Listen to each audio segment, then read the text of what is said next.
aan al my mede-Suid-Afrikaners wat daaraan dink om hulle lisensie te kry wat nie kans sien daarvoor nie.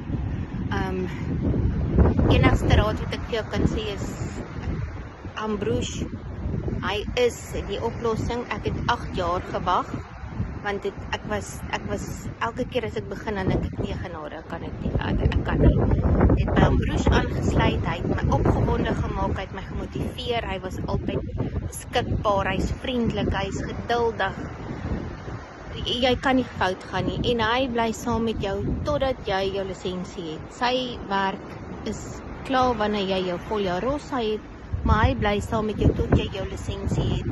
En ek het my lisensie die minimum tyd gekry. Ek het my lisensie gister gekry, en dit is as ek daar 'n berg van my skouer af is. So, as jy nog wonder, is Ambrish die antwoord.